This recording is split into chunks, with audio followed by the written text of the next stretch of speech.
বাংলাদেশ ইস্যুতে পুরোপুরিভাবে আমদানি রপ্তানি বন্ধের হুঁশিয়ারি শুভেন্দুর। বাংলাদেশে ভারতীয় পতাকা অবমাননা করা হচ্ছে, অত্যাচার করা হচ্ছে হিন্দুদের উপর। অন্যায়ভাবে সন্ন্যাসী চিন্ময় কৃষ্ণ দাসকে গ্রেপ্তার করা হয়েছে। অবিলম্বে কৃষ্ণ দাসকে মুক্তি না দিলে আগামী দিনে ধাপে ধাপে বাংলাদেশে আমদানি রপ্তানি বন্ধ করে দেওয়া হবে। সোমবার পেট্রাপোল বন্দরের সভা থেকে ইউনূর সরকারকে এমনভাবেই হুঁশিয়ারি দিলেন রাজ্যের বিরোধী দলনেতা শুভেন্দু অধিকারী। একই সঙ্গে ইউনূর সরকারকে মনে করিয়ে দেন 1971 সালে বাংলাদেশ স্বাধীনের ক্ষেত্রে ভারতের ভূমিকা। সম্প্রতি বাংলাদেশের সন্ন্যাসী চিন্ময় কৃষ্ণ দাস গ্রেপ্তারের পর অশান্ত হয়ে উঠেছে বাংলাদেশ। সোশ্যাল মিডিয়ায় ছড়িয়ে পড়েছে বাংলাদেশের বিভিন্ন জায়গায় ভারতীয় পতাকার অবমাননার ছবি। প্রতিনিয়ত খবরে আসছে বাংলাদেশের সংখ্যালঘুদের উপর অত্যাচার করা হচ্ছে। তারই প্রতিবাদে বিরোধী দলনেতা শুভেন্দু অধিকারী পেট্রাপোল বন্দর চলো ডাক দিয়েছিলেন। সোমবার সনাতনী ঐক্য পরিষদের পরিচালনায় জনসভা হয়। সেখানে উপস্থিত ছিলেন রাজ্যের বিরোধী দলনেতা শুভেন্দু অধিকারী, বিজেপির একাধিক বিধায়ক সহ সাধু সন্তা। জনসভায় কয়েক হাজার সনাতনী হিন্দুরা যোগদান করেন। ডাঙ্কা কাশি নিয়ে আসেন মতুয়া ভক্তরা। সভা মঞ্চ থেকে বিজেপি বিধায়ক এবং সাধু সন্তরা বাংলাদেশের সংখ্যালঘুদের উপর যে অত্যাচার চলছে সেই অত্যাচারের বন্ধের দাবি জানান। তারা দাবি করেন চিন্ময় কৃষ্ণ প্রভুকে নিঃস্বার্থে মুক্তি দিতে হবে। শুভেন্দু অধিকারী মঞ্চে 10 মিনিট মতো বক্তব্য রাখেন। সেখানে তিনি বাংলাদেশের ইউনূস সরকারকে আক্রমণের পাশাপাশি রাজ্যের মুখ্যমন্ত্রী মমতা বন্দ্যোপাধ্যায়কে আক্রমণ করেন।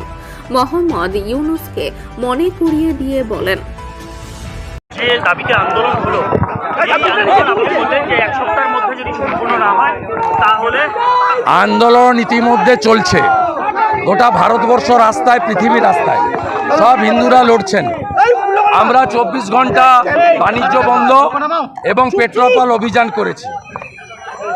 সাধারণ মানুষ, হিন্দুদের স্বতঃস্ফূর্ত সাধু সমাজের অংশগ্রহণ, মতুয়া সমাজের অংশগ্রহণ এবং সাধারণ জনগণের সমর্থন আপনারা দেখেছেন।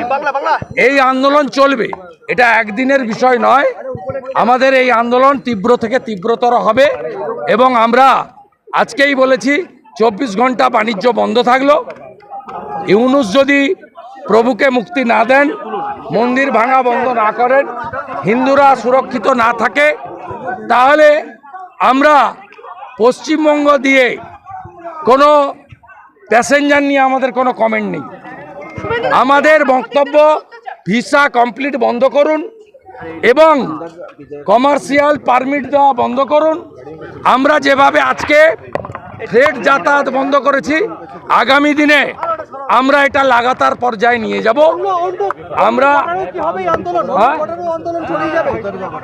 অলরেডি ত্রিপুরা আসাম বর্ডারে আন্দোলন হচ্ছে এবং আমাদের এখানে হিলি সহ বহু জায়গা থেকে আলু, পেঁয়াজ এসব পাঠানো মাছ অনেকেই বন্ধ করে দিচ্ছে।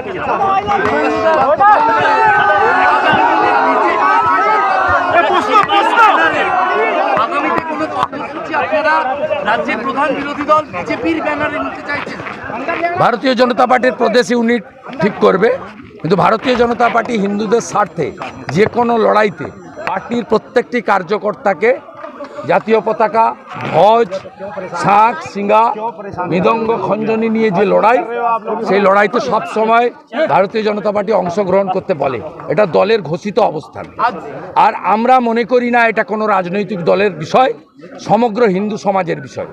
আজকে যে 20,000 লোক এখানে পেট্রাপোলে জড়ো হয়েছিলেন, তাতে তৃণমূল সিপিএমের বহু হিন্দুরাও এসেছিল। আমি অন্তত চিনি এরকম 10-20 জনকে তো দেখেছি। অতএব বাংলার হিন্দুরা আজকে ঐক্যবদ্ধ হচ্ছে। তারা বুঝতে পারছেন ওপারে যা ঘটছে, এবারে দুর্গাপূজা এবং বেলডাঙ্গায় কার্তিক পূজায় যা হয়েছে, আগামী দিনে বাংলার হিন্দুদের পরিণতিও তাই হবে। 50% পর্যন্ত, যতক্ষণ 50%-এর নিচে ওরা আছে, ততক্ষণ সংবিধান আর ধর্মনিরপেক্ষতা চলে। যখন 50% পেরিয়ে যাবে, তখন তৃণমূল, সিপিএম, বিজেপি চলবে না। তখন এখানে বাংলাদেশের মতো আমরা সবাই অত্যাচারিত হব। আমরা হিন্দু হিন্দু ভাই ভাই, হিন্দুরা ঐক্যবদ্ধ হয়েছে অস্তিত্ব রক্ষার জন্য।